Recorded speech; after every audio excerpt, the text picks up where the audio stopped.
बाबूजी। ऐसे की में कपूर हलू भाई घरा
सभी लोग से इसे माफ कर दिया जाएगा।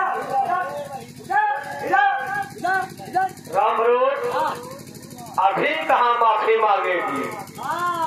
अभी तो इसे मुख्यमंत्री बनाया जाएगा।